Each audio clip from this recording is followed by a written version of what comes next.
Welcome, everyone, to today's Passive House Alberta Building Better in Alberta webinar series, sponsored by the Alberta Eco Trust.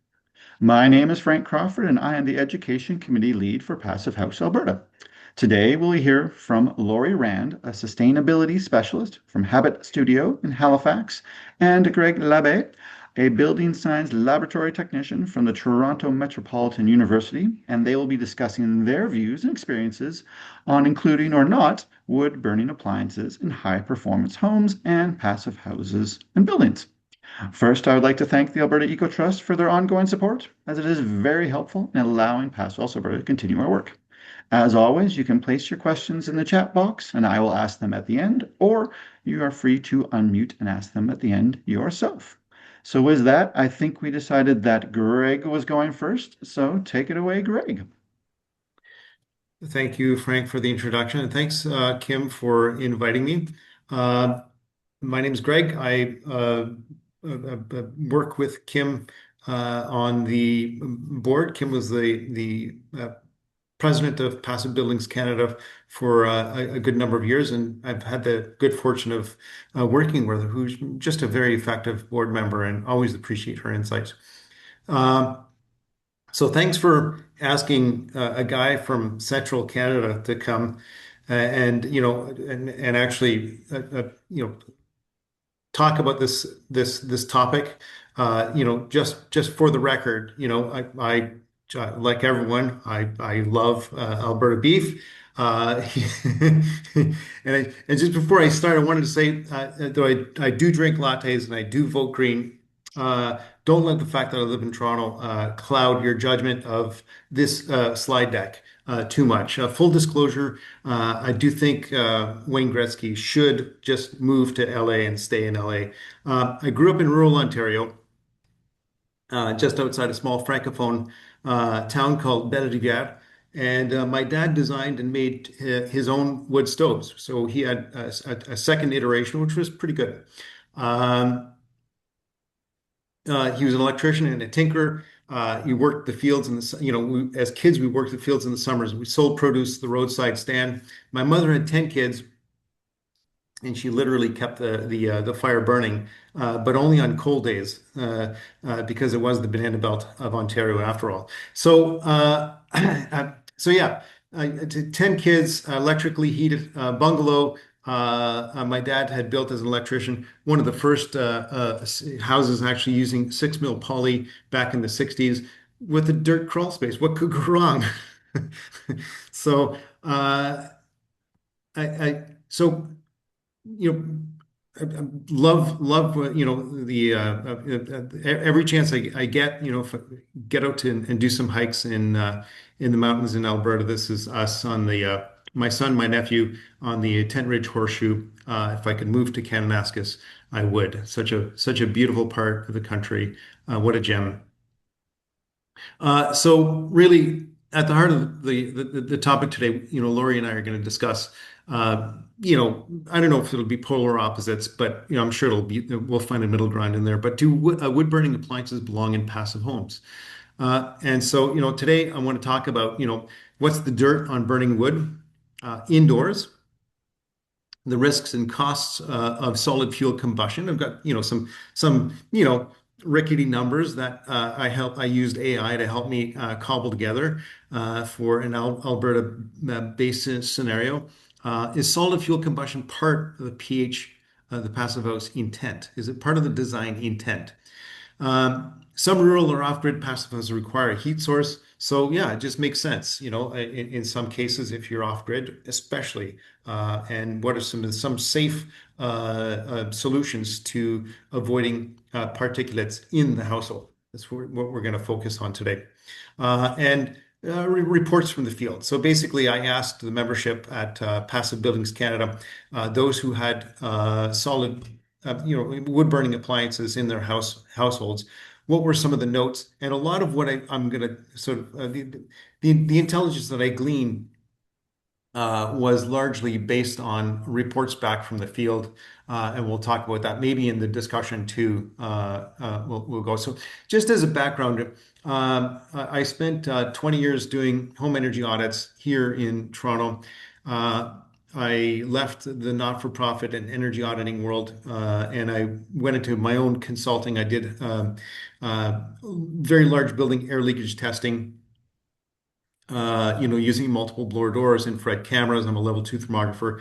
Uh, and so my background is really in testing buildings and doing a lot of diagnostic on issues with related to envelope failures. So what be it testing windows, et cetera. So that's kind of my background, my technical expertise. It's really getting out there and testing. So the dirt on wood burning, let's just get right down into it. So really what we're looking at is this is a nice little slide here produced by the EPA, which shows, this long gray thing is a human hair. And just for the sake of scale, as compared to fine beach sand.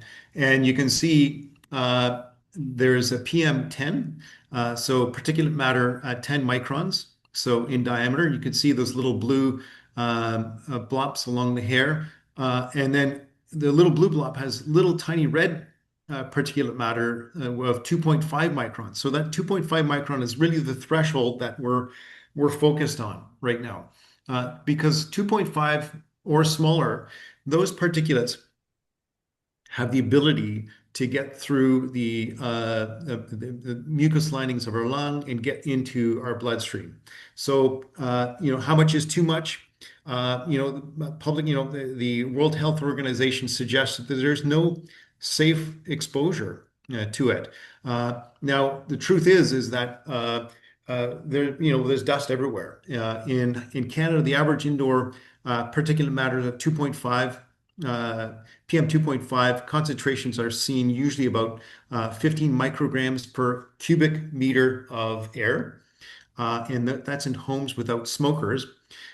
Whereas if there's a house with smokers, it jumps up more than twofold at 35 micrograms per meter cube of air. So that those stats were compiled by Health Canada.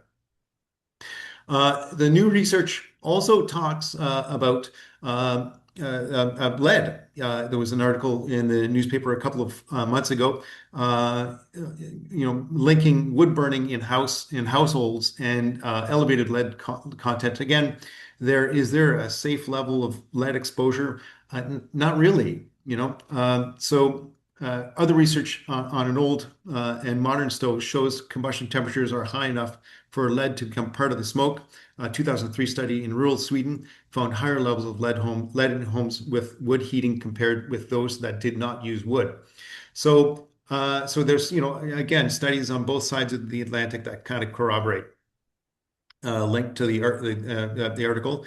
So here, we get into, it might be good to sort of talk about definitional purposes. Here, we have the classic Rumford fireplace, and I draw your attention to these two squiggly lines here. So that 28 is really off the charts. So, and I know we're not talking about open-faced fireplaces like they did, where you could literally push a small, animal into the fire. There's no window. Sometimes there might be a grill, but it's the old, classic type of fireplace. We're not going to talk about those because those should be banned, and I do think they are banned. Well, they are banned because they're not EPA certified. There is we'll talk a little bit about the legislation. So those, we're really not talking about that, but you can see that that the level of particulates that really come down drastically when we get into EPA certified wood stoves. 1.4, what are the units here? Pounds per mega million BTUs. MMBTUs is that what MMBTU stands for? Versus pellet stoves are typically a lot cleaner, and then compared to oil and of course a gas furnace. So the classic Rumford fireplace, this style of fireplace, like I said, we're no longer recommending or using them. And secondly, we're trying to box in the fire. We're trying to contain it in an airtight box so we can plumb in what we call a direct air supply, a DAS. So as opposed to putting a duct, plumbing in a duct near the fireplace, it's hard to find those fireplaces with the direct DAS in it, but they're getting more common, some Canadian-made brands as well. Solid fuel combustion, so wood pellets won't really get into that, but it's definitely it is an option as well. They tend to be a little bit cleaner burning, but there's a lot of issues with finding the pellets for the stoves. Uh, so one of the things that I urge you to kind of think about too is, you produce ash, particulates, CO2 for sure. You produce CO2, chimney soot, and at times, when the fire is dying down or it's just starting up, you get non-gas gasification combustion, and you get a little bit of CO, carbon monoxide as well. So there's a real cocktail in there of things that we typically don't want in as part of the indoor air quality uh, mix. Just checking over my notes here. So, for instance, in my house, I made the mistake of installing a little wood insert, and I thought because I kind of have a bit, grew up. It's the trauma of living in a scarcity mindset with 10 kids. There were hardly enough cookies to go around. Forget pork chops, and so for us, really. My parents kind of drilled it into us, be ready. And so for me, I thought, well, a power outage, I'm going to have a fireplace. So I put in a little wood insert on a double masonry wall. So it's on an outside wall. It's an airtight, insert. Uh, but there's just a whole host of things that happen. Number one, the thermostat is on the back wall opposite the fireplace. So that tiny room gets heated up really quickly. It tells the furnace, don't worry, everything's fine. So the rest of the house gets freezing cold, and one room is incredibly hot. And then as the fire dies down, I notice that it starts to burp and pulse. As the stack effect dies down, and that pull of air through the system dies down. I get the fire the stove burps out little puffs of smoke, and it kind of freaks me out. So I don't use it, which is too bad. So again, when it comes down to all these wood burning appliances and all that stuff, there's definitely a lifestyle choice to it. Some people love chopping firewood. You get some exercise there. As an old farmer told me, he says the firewood, it burns twice. Once when you cut it, and when you burn it, and second when you burn it.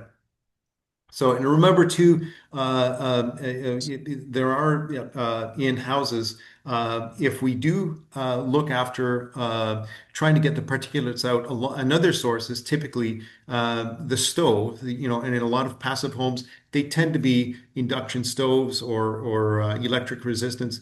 Um, Still, you want to try and get cooking particulates out.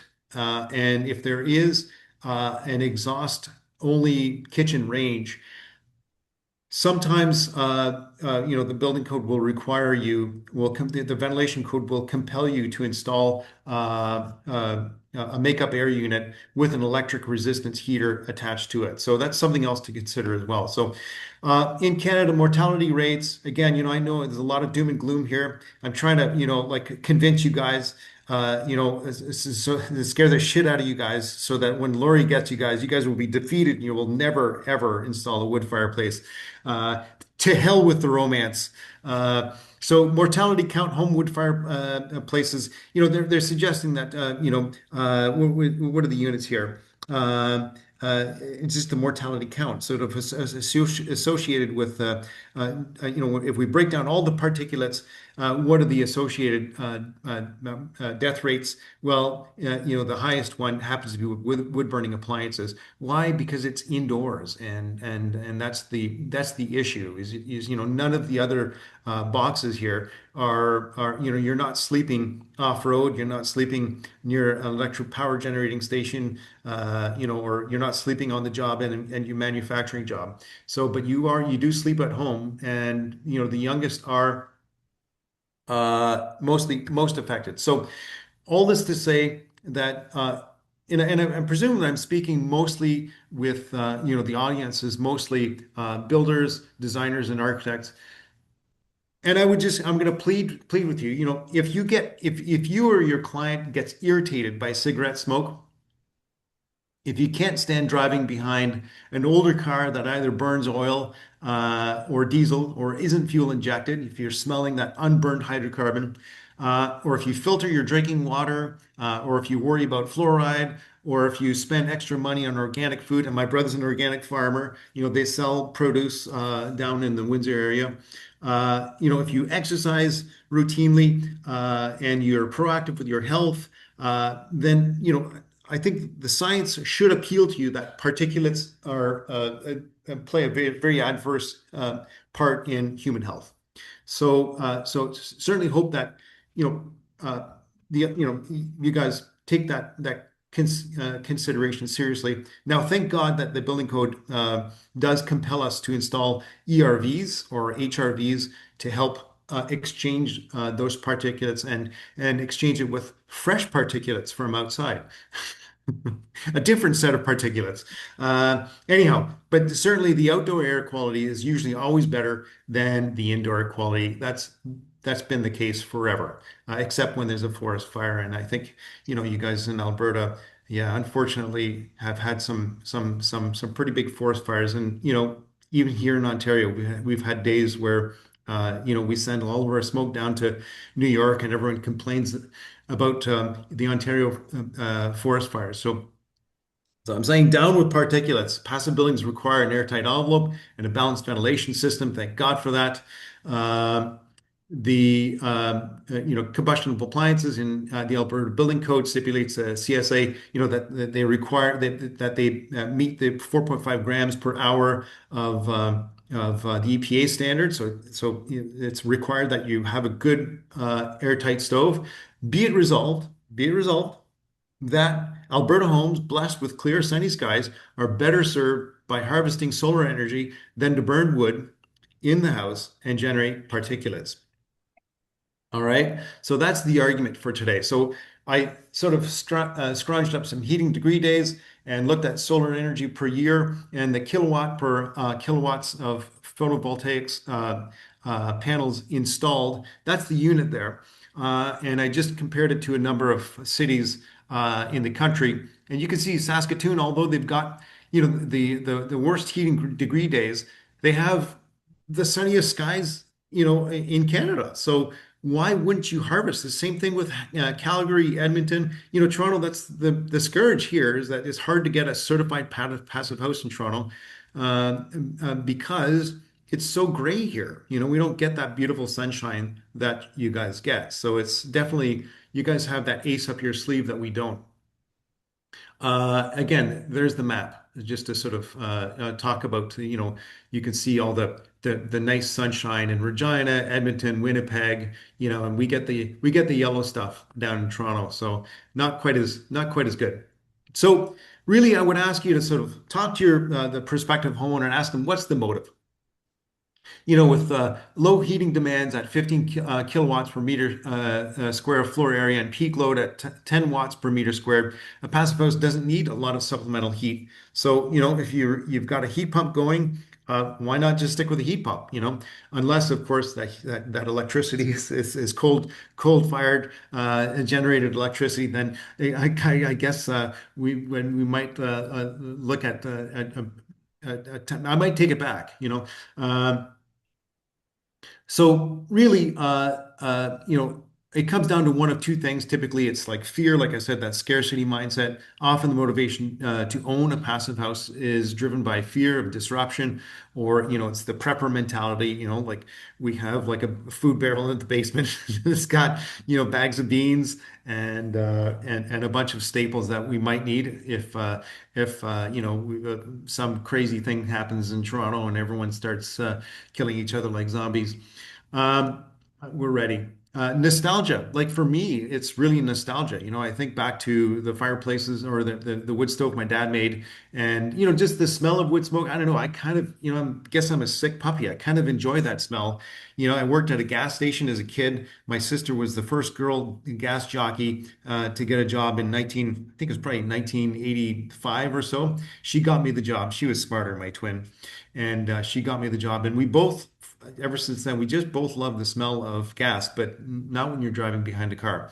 So the nostalgic thing, often for me, I think it's mostly with older people who grew up in rural areas with a fireplace or with a wood stove. Those are really visceral feeling that keep us wanting to keep that memory alive. So, but really, the design of the passive house is centered on the building of an enclosure that minimizes thermal conduction and passively harvests sunlight, as you know.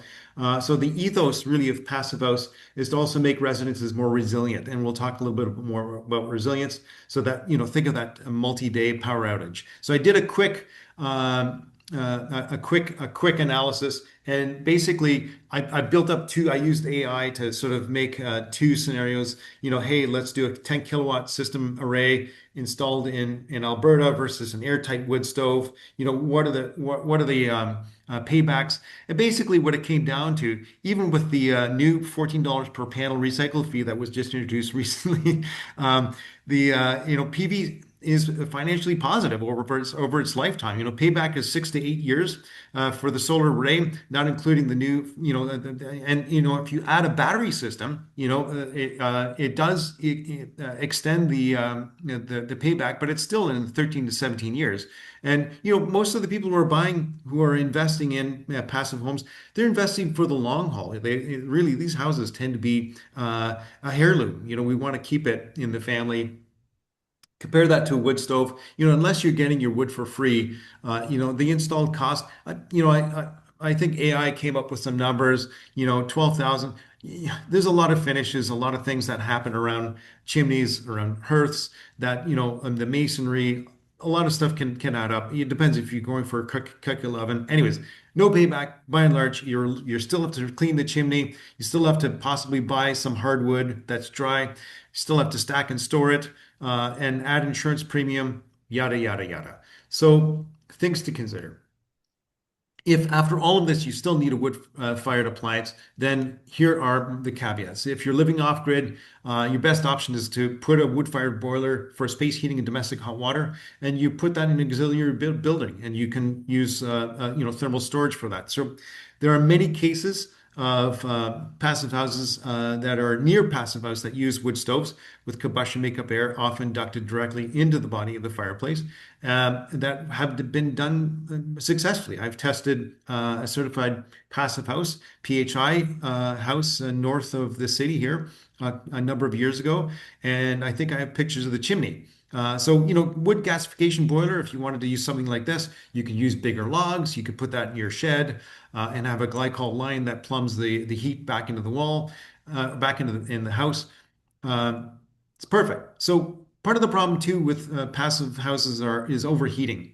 So if you've got a wood, you have to get a small burning box. A small burning box means you're burning smaller logs.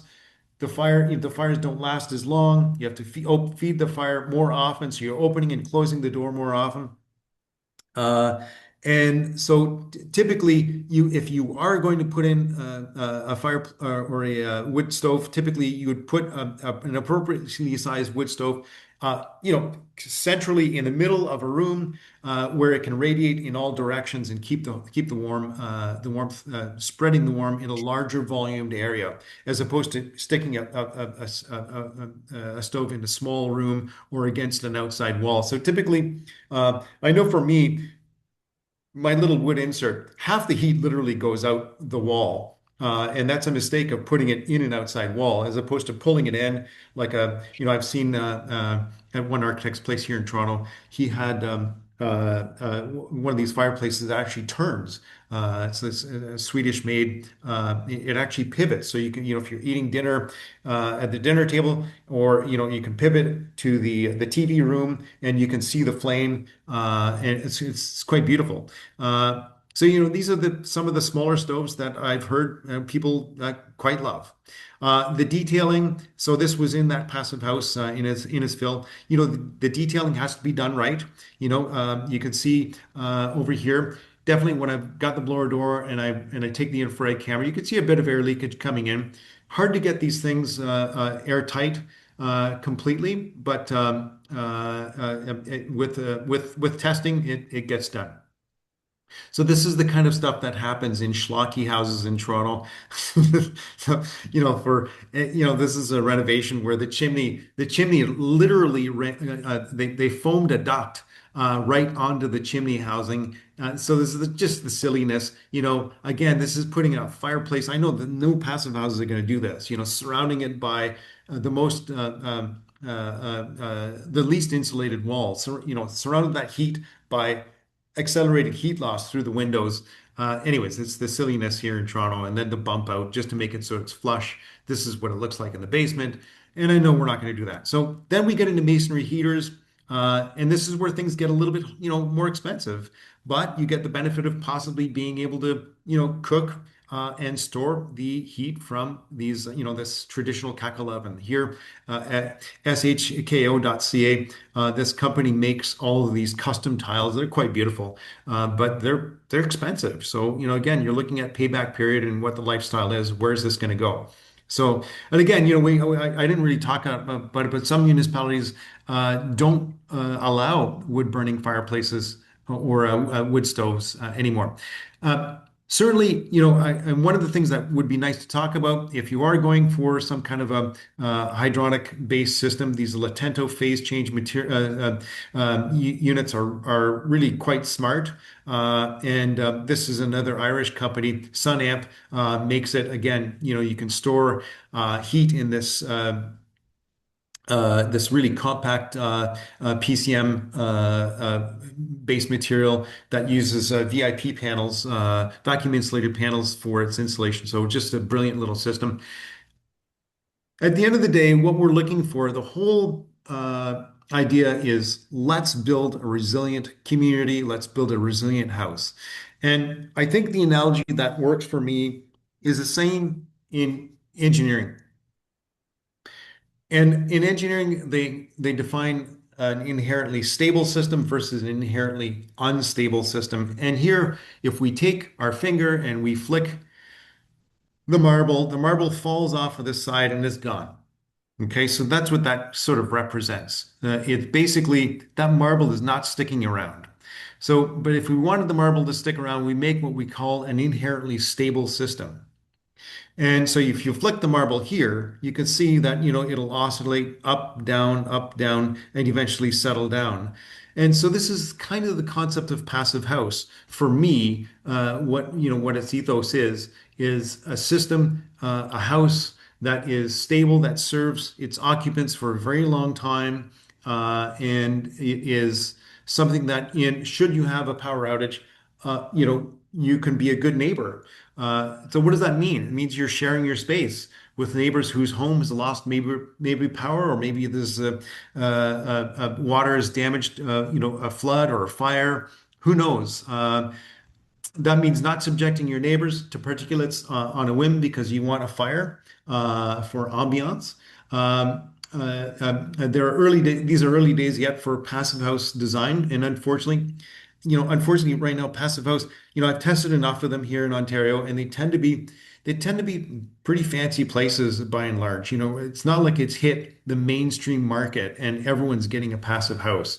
So if everyone got a wood fireplace or a wood stove in them, there'd be trouble. But this is the one thing is I think passive houses, we have to rein it in and keep a tight rein on what is the intent here. So steer them away from the prepper or scarcity mindset.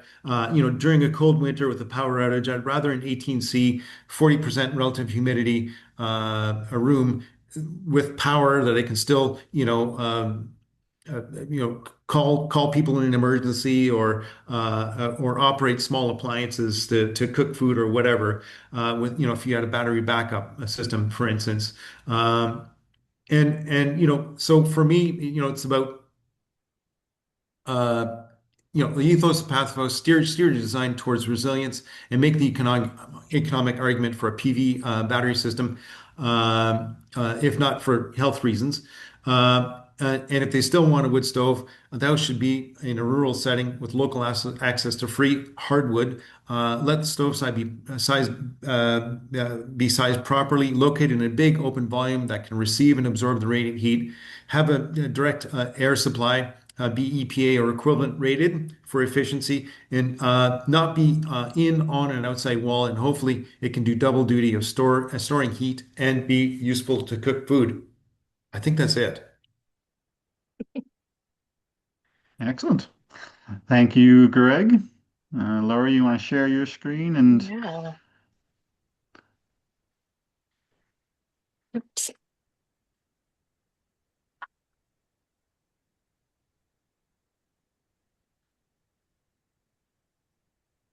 Are you seeing it? yep, that looks perfect. Okay, awesome. Hi, everybody. So I'm Lori, and I'm going to talk pretty quickly, and mostly I'm going to show some case studies. So I'm obviously here as the counterpoint to Greg's argument, and Greg just said a lot of smart things.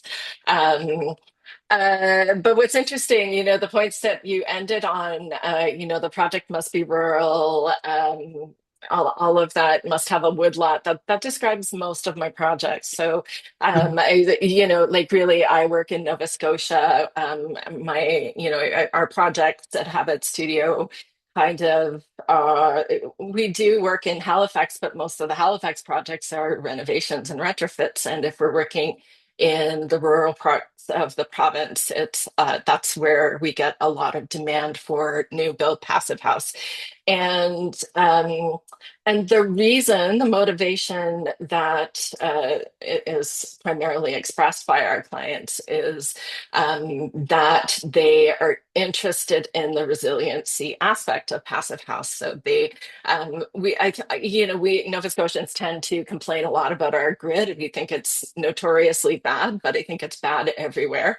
Um, and we have a lot of parts of the province that if the power is out, the power is also out for your 20 closest neighbors, and it could be out for upwards of a week.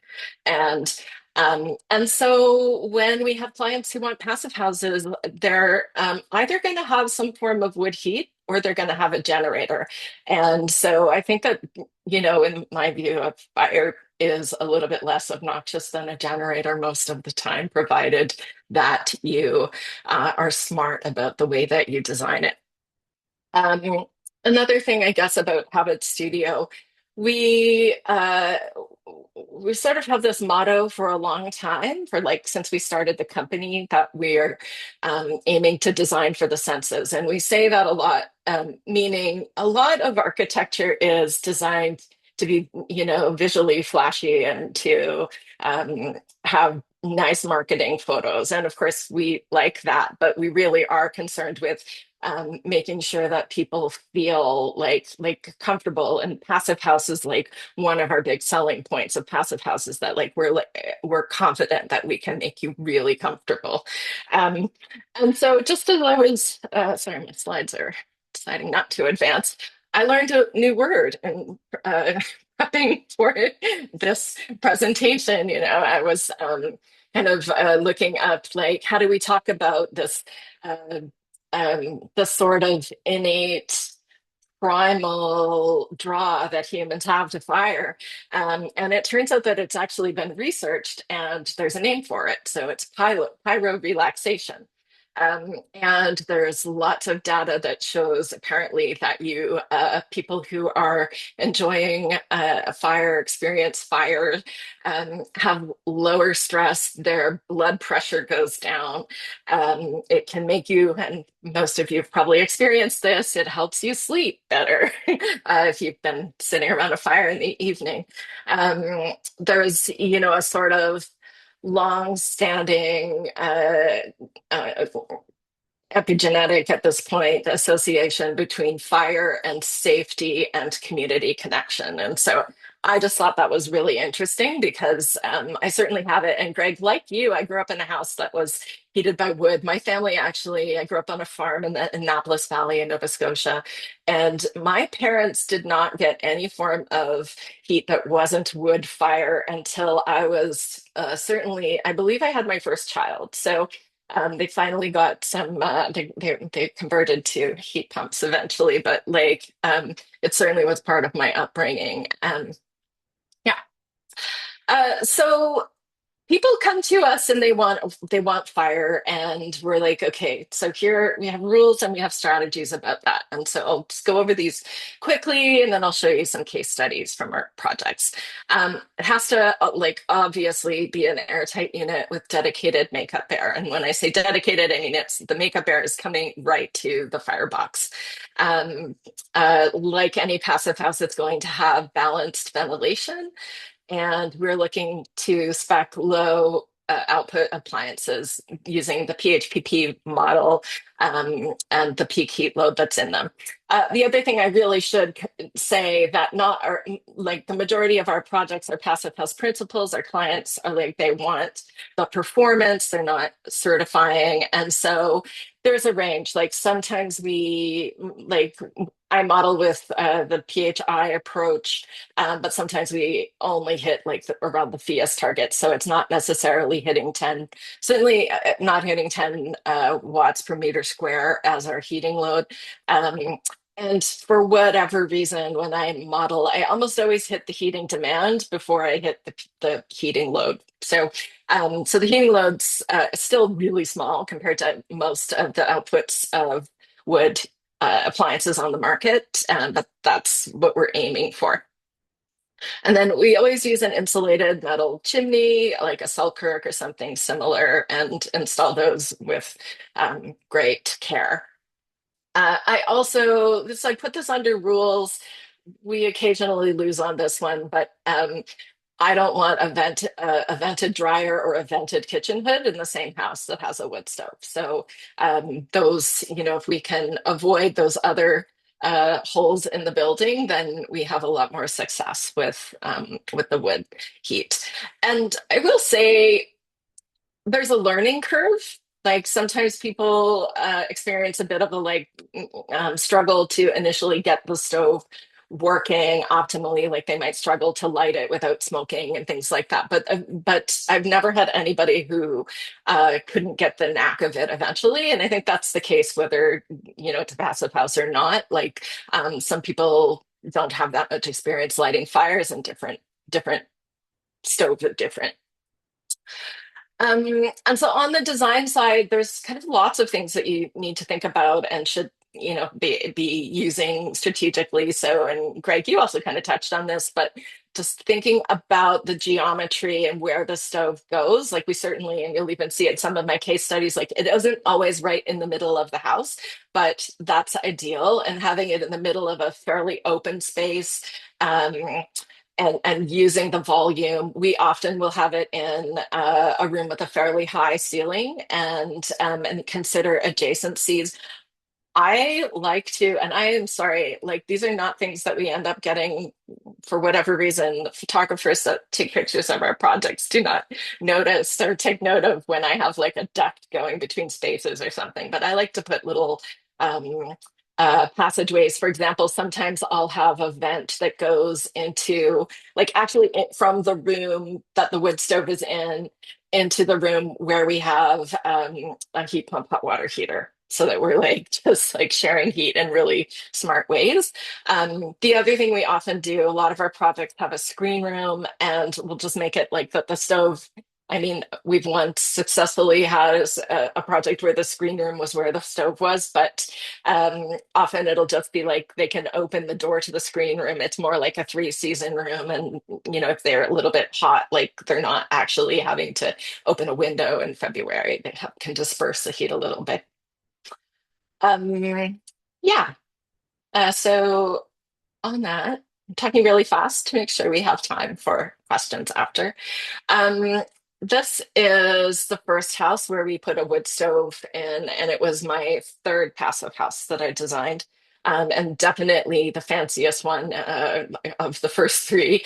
And it was a doctor and his wife who's a food writer, and they bought this property with a view to the north, and they wanted this really dramatic living room. Um, and so I did a lot of modeling and figured out how we could have this, and basically I did balance it with a fair amount of south glass. But we also had a fireplace in the room. And this is, you can kind of see this is a double height space, and then there's a few spaces off of that that share the heat from this room. And this is a lesson in, like, I don't know what it's a lesson in, aside from using local products is really great. So we planned this house. They did a lot of research about masonry heaters. And also I was like, you can't put a masonry heater here because it's like your house the output is just going to be way too much. And so they landed on this company from Europe. I forget what company or what country rather, but it's called Hoxter, and they had this really innovative masonry heater that had all kinds of like air channels to like slowly distribute the heat through, and then we kind of had the masonry enclosure, so it was not going to overheat the space quickly, and it only had a like 11 kilowatt output, which is pretty low compared to any kind of comparable North American kind of fireplace. And they liked it because it had this kind of corner thing. Um, that showed up on site in about 50 million pieces after something like a 21-week lead time. And the builder was like, "There's no way. If you want them to replace this, then you need to wait another whole season because we can't stop and get everything done in time for winter for this." Um, and so what we ended up with instead is, a stove model that is pretty, it's definitely almost double the output, but it still had so there's the room looking the other way. You can see the stove, and that's one of my employees at the time. Uh, and you can see that it also had these kind of air um, passages and like chases throughout the unit designed to kind of slow the distribution of the heat, and you can see at the top of the fireplace or the hearth there's like some vents where after it's gone through all of the kind of mason or all of the channels, and then it permeates the masonry, but it also gets fed out. And so they have like a yoga area and a library and a few other little like smaller quiet spaces off of this double height space up there. Um, and it seems to do a good job of offsetting the massive north-facing windows that we put in that room. And incidentally, at the time, I feel like defensive about this project, but like at the time, I calculated for them how many dollars per year in the 2021 cost of Nova Scotia electricity or whatever it was. Uh, and at the time, they cost them less than $30 a year to have the view that they bought their, kind of $1 million property for. This is a much more modest house. So this is, I don't know the total square feet, but like the treated floor area of this project was about 1,200 square feet. So compact house, still had a wood stove. The wood stove in this case, so that was a fireplace example, but this is a wood stove. And this is actually, I think, like just one up. And they also didn't pick the stove I spec'd a different the Stuve Cube, but they bought this Canadian Supreme Novo 24, which I think you had uh, Greg was showing us the Novo 18. So um, in this house, which is also another rural property in the kind of house in the woods, um, the there's a double height space, and then they kind of hang out there in the evening, or they hang out in the little TV nook at the top of the vaulted ceiling. So there's a ceiling fan, and all of the kind of key activities are in the space where the stove is, and then the bedrooms are kept a little bit cooler. Um, and This is also, uh, I, off the top of my head, I think it's a little bit, maybe it's on my next slide. Sorry, this is where yeah, no, it isn't. Anyway, I'll go to this slide, but it was about double the heating load that we needed, but in true value engineering fashion, well, this building has uh, Coltech kind of FIA certified windows throughout. The owners have there's two patio doors into that space. Yeah, you can't see them, but and they wanted a little bit fancier, so they bought Marvin single glazed like wood patio doors, and so this stove actually just keeps the building, which otherwise is kind of passive, has these two just not passive at all, big sheets of glass in it. And so it's kind of worked out.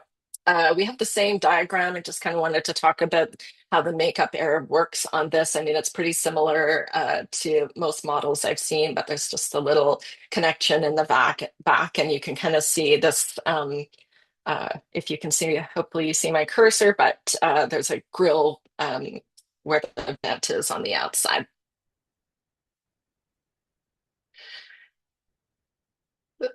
This is the one example where we actually got the owners to put the wood source of heat in the screen room, and so that's the main reason I'm showing it to you. It's not like super technically interesting because it's a conventional fireplace in a screen room, but it is. This is actually a summer house, so we actually designed it with the cooling requirements more in mind.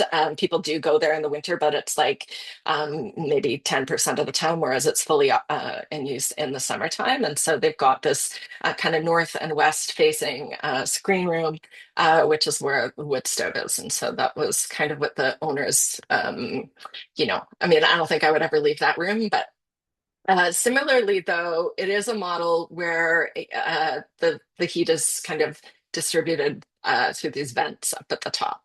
So even though they could have just had a little camp stove in this and been okay because it's not inside a conditioned envelope. It's still not going to cook them. It does get pretty cold. Like this is on the Minas Basin, which is like an inlet of the Bay of Fundy. When the tide is in, it gets really, really cold in the evenings. Like the wind picks up, and it's cold even in summer. Uh, and then this house, so another one where here's where the wood stove is in this house. So this is another one where this is like a fairly recent project where we did have a lot of, first of all, there's a couple of ceiling fans in this great room. We've got two places where heat can escape to this kind of bathtub room, which is like a glass room in the middle of the house, and then it can also escape to the screen porch. And then we also have kind of like discrete like vents through to the various spaces so that if it does get too hot in there, which I don't think it does, they can, they can distribute it reasonably. This is the stove you were actually talking about, the Stove Compact 30H. So Greg mentioned a stove that rotates. This is the one. And it's funny, if any of you know Connor Malloy, he has talked to me about this because he has it in his house and he hates it and would never do it again. Like he really, it's just been an endless source of trouble for him. Um, this is another property on this is on Cape Breton. So most of my projects in Nova Scotia are actually cool temperate. Like if you are kind of categorizing things by passive house climate zone, but this is a cold climate and it does get very cold here. In the winter. And we've got some big windows in the space, big south facing windows, but at night they do cool the space off. And so, but I just wanted to show this one, not because it's a fancy stove, but because it was a huge pain in the ass. The makeup air is through the slab. And so you can kind of see, I mean, you see where the arrows and the combustion happens. But so if you want to use this, you really need to be out in front of it. Like a lot of our projects, like the owner doesn't pick the stove until like the building is half built or finalize that choice anyway. But so you can see over here, like they had to kind of, I don't have any pictures from the other side, but like basically, this tube goes over here and then it elbows over and comes out the kind of face of the building. So again, like it's one more slab penetration that you need to be out in front of. Um, so just like this is like the details, just like all of our slab details, but or penetrations through the slab. I forgot to include a chimney detail here, but I did include this chimney cap. And so we use this chimney cap in this project. It is a kind of designed for high wind situations, so it revolves to kind of protect the chimney a little bit, so that um, you're protected from uh, some downward effects of wind through your chimney. I don't know if this is a problem in other parts of the country. I mean, like wind is like enemy number one after water in Atlantic Canada. So it's definitely something that we do need to be mindful of. And certainly, like the house I grew up in, wind would blow down the chimney and like just puff us out a few times a year, depending on the wind direction. Um, and so that's just what that house looks like. So the intake for the stove is kind of like in line with where this barbecue is, but under the deck. So I don't have anything to show you, but then you can see the little windy hat. And yeah, so I don't know that I gave you all that many technical details, but I think that it's something that I always ask of our clients, like, would you do it again? Like, has this been a pain for you? The consistent story is there's a little bit of a learning curve, but they wouldn't give it up. And I think, is the resilience thing and the peace of mind thing. I don't think that a lot of these homes, they might only use it 6 days a winter, except for if there's an extended power outage. And on the solar side of things, like, I mean, it's really valid that you brought that up, Greg. I mean, I think on our projects, this house doesn't have solar. The majority of our projects, even with wood stoves, would have solar. But until very recently, because we have net metering in Nova Scotia, like you would not be allowed to have batteries if you had solar on your house because it's like dangerous for grid workers. Like they have to be repairing if they have to be repairing the grid and there's a battery, like there's an issue there. There's now you're allowed to with and I'm not an expert on this, but like there are ways now that you can kind of break the connection to the grid and make sure that the power workers are safe. But that's only like the rules around that have only changed, I would say, in like maybe in the last year or so in Nova Scotia. So like it was like if you want solar, you don't have the resiliency side of solar where you've got the battery backup going on. And so if they didn't have wood heat again, certainly this, they would have a generator 100%. So yeah, I'm going to stop my sharing now. And hopefully we have time for some questions. Yeah, we do. A few minutes left. So thank you both. Lots of interesting information. I wouldn't say contradictory, just kind of supplementary that yes, you can if you do think about all these things. And that's kind of some of the similar to what I have seen before, where often you put the fireplace or the wood stove in an adjacent room to try to keep it out of our passive house envelope and just try to bring the heat in when you can. So yeah, any questions from the audience? Feel free to just unmute if you want or type them in.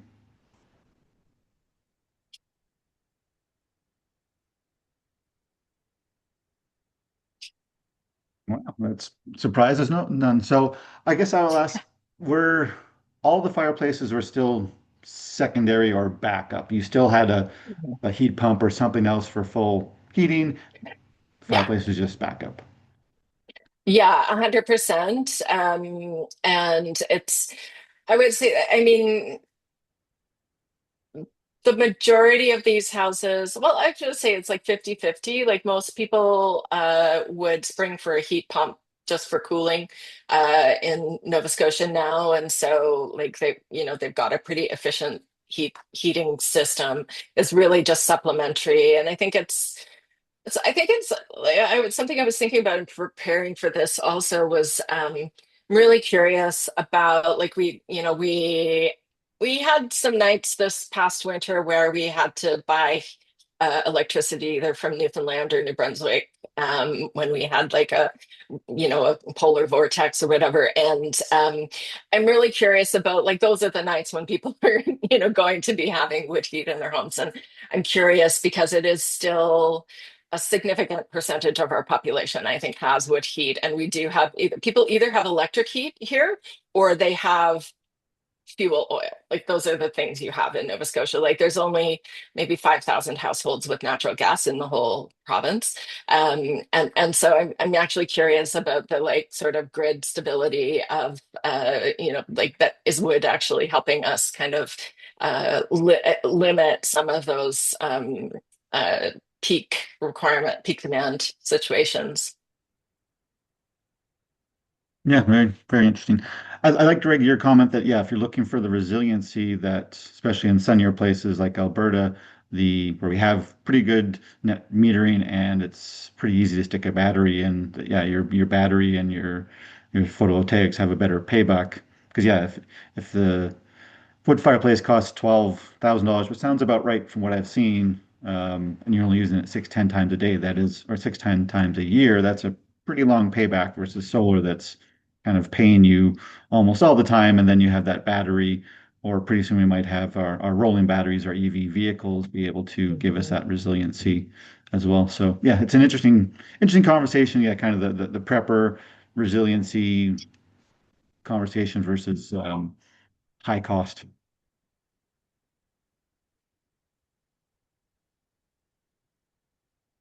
Great. Any comments on, I guess, what Lori presented? That's kind of what you've seen as well when people did put them in. Yeah, from what I've seen here in Ontario, from the buildings that I've tested, that are and Laurie, same thing here. A lot of people use the either church, FIAS or Phi. They'll use one or two systems to help them really hone their design, and that's I think the important part. Using those tools, those models, to really optimize the building envelope. So yeah, we don't have a lot of certified FIAS homes or Phi homes for that matter in Ontario. But yeah, for sure, the houses that, Laurie, they're all beautiful projects. I mean, I would love to live in any one of those houses, of Me, course. me too. Uh, who wouldn't? I mean, and yeah, I mean, like I said, like there's something very nostalgic for me about fire, and I buy into it. Like I love this whole idea of like having that backup, but also, yeah, for ambiance or whatever. So yeah, I mean. But yeah, we get a lot of the houses that I've tested. They have tended to be houses of people who make a lot more money than I make. Yes. So, so Me too. yeah, I think, I mean, and I think, like we do have projects where we put wood stoves in urban houses, but it's like much more, it's rare. And I think that like it's really everything you said about air quality is super valid. And, like do feel that, um, when you like I don't think that a wood stove like it is kind of a luxury. It's like not a everyday like thing that you're going to use. It's really and expensive as they are, like I think it's we need to use them responsibly. sure. Yeah. Excellent. So we're getting near the end of the time. Kim, do you have final comment or anything to add? I'm curious about the people who are still listening, about if you thought you wanted a wood stove, whether you would be thinking about it in terms of nostalgia or how it feels, or if you're thinking about it in terms of resilience. Just curious. Can we do like a show of hands for that one? or the other? Or just maybe just type in either resiliency or ambiance. What Sure, kind of into chat. That'd be yeah, great. into the chat. Yeah, what drove your interest in getting a wood stove? And with that, yeah, we'll leave that text open for a while. But thank you all for coming. This will be the last Passive House Building Betters in Alberta one. We're taking the summer off, so we are back in September. So thank you, Lorrie. Thank you, Greg, for coming. And yeah, good to see a few comments. Looks like it's mostly a bit of resilience, mostly There's ambiance, a some little resilience. bit of, yeah, I'm cracking up at Joey's answer. Mhm. Thank you, Lori and Greg. That's really awesome of you to share your experiences with everybody. Yeah, thanks for asking. Thanks for having me. And Frank, is that a John Deere tractor on your wall? There? Or, no, Yeah. Yeah. that's a boomerang from Australia. No, but And over oh, your Yeah, that's my yeah. shoulder, son's. No, you've got that's my a. son's rocket truck. Oh.